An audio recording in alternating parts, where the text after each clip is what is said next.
Everyone, अब हमारे लिए नेक्स्ट टॉपिक है फजान्स रूल। और फजान्स रूल को मस्ट आप कंप्लीट करके जाएं क्योंकि फजान्स रूल आएगा ही एग्जाम में। ठीक है, तो स्टार्ट करते हैं। Fajan rule is the set of rules that describe covalent characteristic of ionic bonds and compounds. अब फजान रूल ये कह रहा है कि जो आयनिक बॉन्ड होते हैं ना, उसमें कुछ ना कुछ कोवेलेंसी या फिर कुछ ना कुछ कोवेलेंट कैरेक्टर्स डेवलप कर जाते हैं। अब ये दिया किसने था? तो काजिमिर्स फजान ने फजान रूल को दिया था 1923 में। ये यूज़ किया जाता है प्रिडिक्ट करने के लिए whether chemical bond will be covalent और आयनिक। क्या वो केमिकल बॉन्ड जो बन रहा है वो कोवेलेंट है या आयनिक है। ये रूल बेस्ड होता है चार्ज ऑफ कैटायन पे और relative size of cation in anion पे। कैटायन और एनायन का मतलब पता होगा। कैटायन मतलब पॉजिटिव चार्ज, एनायन मतलब नेगेटिव चार्ज। उनका साइज़ क्या होता है और रिलेटिव साइज पे और उन पे चार्ज क्या प्रेजेंट होता है, उसके बेसिस पे ये रूल को दिया गया था। अब आयनिक बॉन्ड्स क्या होते हैं? आयनिक bonds have low positive charge and large cations. Ionic bonds के पास पॉजिटिव चार्ज की कमी होती है पर कैटायंस बड़े होते हैं। और कोवेलेंट बॉन्ड में जस्ट उल्टा होता है, इसमें पॉजिटिव चार्ज ज़्यादा होते हैं और कैटायंस छोटे होते हैं। The degree of polarisation of an anion by cation is determined. Fajan rule में जो पोलराइजेशन है एनायन का, वो कैटायन के द्वारा जो किया जाता है उसको डिटरमाइन किया जाता है। अब देखिए इसमें क्या होता है। कैटायन और एनायन को लिया गया, इसमें धीरे धीरे इलेक्ट्रॉन क्लाउड का फॉर्मेशन होता है। यहाँ आप लोग को अगर दिख रहा हो तो देखिए इलेक्ट्रॉन क्लाउड का फॉर्मेशन हुआ। जब ये इलेक्ट्रॉन क्लाउड क्या होता है ना, धीरे धीरे इसके तरफ अट्रैक्ट होने लगता है और ये डिस्टॉर्ट कर जाता है। ये जो बिल्कुल पहले सर्कुलर शेप में था वो कन्वर्ट करके ऐसा हो जाता है, मतलब ये डिस्टॉर्ट कर गया। इलेक्ट्रॉन क्लाउड उसको अपनी तरफ खींचने लगा, डिस्टर्ब करने लगा। अब नेक्स्ट हम लोग समझते हैं आगे का points. Due to polarization covalent character developed and become deformed. अब पोलराइजेशन होने के कारण ये जो डिफॉर्मेशन हुआ ना, ये पोलराइजेशन के कारण हुआ और ये डिफॉर्म कर जाता है, कोवेलेंट कैरेक्टर डेवलप कर देता है।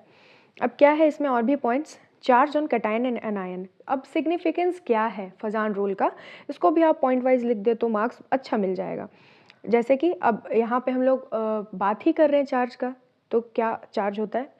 Greater charge on cation greater is the force of attraction. अब सोचने वाली बात है, अगर कैटायन के ऊपर चार्ज ज़्यादा होगा तो अपनी तरफ जल्दी से खींच पाएगा ना, अट्रैक्ट जल्दी से कर पाएगा, और जल्दी से वो अट्रैक्ट कर पाएगा तो पोलराइजेशन भी आसानी से हो पाएगा। और पोलराइजेशन अगर अच्छे से हो पाया मतलब कोवेलेंट कैरेक्टर भी अच्छे से डेवलप कर जाएगा। ठीक है, तो चार्ज कैटायन पे ज़्यादा हुआ तो फोर्स ज़्यादा लगा, फोर्स ज़्यादा हुआ तो पोलराइजेशन ज़्यादा हुआ, पोलराइजेशन ज़्यादा हुआ तो कोवेलेंट कैरेक्टर भी डेवलप किया। अब साइज ऑफ कैटायन की बात करें तो if the size of cation is small polarizing power will be more. अब सोचिए, मतलब कि जो पॉजिटिव चार्ज है ना, इसी को हम लोग कैटायन की बात कर रहे हैं, तो ये अगर इसका साइज स्मॉल होता है ना तो ये बहुत अच्छे से कोवेलेंट कैरेक्टर को डेवलप कर पाता है। ये इसलिए कहा गया है क्योंकि जब इसको छोटा स्पेस मिला है, ठीक है, तो छोटा स्पेस में ये ज़्यादा क्या कहते हैं वो हड़बड़ी क्रिएट करता है, तो उस कारण से वो क्या होता है, अपनी तरफ अट्रैक्ट करने लगता है और अट्रैक्ट करने के कारण आउटर मोस्ट इलेक्ट्रॉन को डिस्टॉर्ट कर देता है। और अगर वो एनायन का साइज लेस होता है, जिस इसी का वाइसे वर्सा कर दे, large anion lesser the force, ज़्यादा बड़ा एनायन होगा तो फोर्स लेस लगेगा। जैसे अगर हम बात करें यहाँ एग्जांपल के लिथियम है, Na है, K है, Rb है, ठीक है, तो सोडियम, पोटेशियम, रुबिडियम, ये सारे सब कुछ दिए हुए हैं। अब बताइए इसमें से साइज सबसे छोटा किसका होता है? लिथियम का होता है। तो लिथियम का साइज छोटा है तो इसमें साइज ऑफ कैटायन छोटा, मतलब वो पोलराइजिंग पावर उसका ज़्यादा है।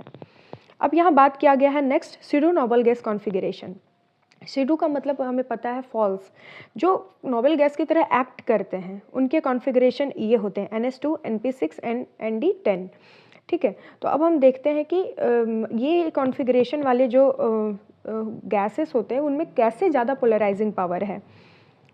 इसका एक एग्जांपल दिया हुआ है Cu का, मतलब कॉपर का। कॉपर का एटॉमिक नंबर 29 होता है। अगर इसका हम लोग पूरा कॉन्फ़िगरेशन देखें तो इस टाइप से आता है 1s2, 2s2, 2p6, 3s2, 3p6 and 3d10। अब यहाँ पे देखिए पोलराइजेशन ज़्यादा हो रहा है तो कोवेलेंट कैरेक्टर भी ज़्यादा होता है। The cation with 18 electron in its outermost orbit can polarize an anion more effectively than cation with 8 electrons in its outermost cell। ये पॉइंट को आप याद रखें कि जो इलेक्ट्रॉन, जो भी कैटायन है जिनके 18 इलेक्ट्रॉन्स हैं आउटर मोस्ट ऑर्बिट में, वो एनायन को बहुत अच्छे से पोलराइज कर पाते हैं जिनके पास 8 इलेक्ट्रॉन्स होते हैं ना, उनसे भी ज़्यादा। अब साइज़ ऑफ कैटायन की तो हम लोग बहुत बात की, अब साइज़ ऑफ एनायन भी समझ लेते हैं। तो size of anion is more, polarization more and more covalent charge. अगर एनायन की साइज़ ज़्यादा होगी, पोलराइजेशन भी ज़्यादा होगा, कोवेलेंट चार्ज भी ज़्यादा डेवलप करेगा। अब चार्ज ऑफ एनायन की बात करें तो ज़्यादा चार्ज होगा, ज़्यादा पोलराइजेशन होगा और कोवेलेंसी भी ज़्यादा क्रिएट होगा। अब ठीक है, फजान रूल क्यों होता है, कैसे होता है, ये तो हम लोग समझ लिए, पर ये लॉन्ग में अगर आंसर आएगा तो अगर आप लोग फजान रूल के एप्लीकेशंस नहीं लिखोगे ना तो आंसर थोड़ा लेंदी नहीं बन पाएगा, और ये ज़रूरी है लिखना। तो इसका एप्लीकेशन होता है predicting chemical bonds. Chemical bond को प्रेडिक्ट करने में हेल्प कर रहा है कि क्या ये बॉन्ड आयनिक बनने वाला है या ये कोवेलेंट बनने वाला है। नेक्स्ट है फिजिकल प्रॉपर्टीज़।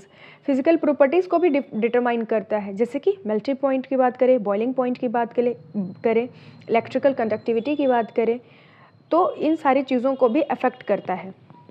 सॉल्युबिलिटी को भी डिटरमाइन करता है। आयनिक कंपाउंड्स ज़्यादा सॉल्युबल है वाटर में, हमें पता है, बट कोवेलेंट कैरेक्टर जैसे इंक्रीज़ करता है वो क्या होगा, सॉल्युबिलिटी भी उसकी घट जाएगी।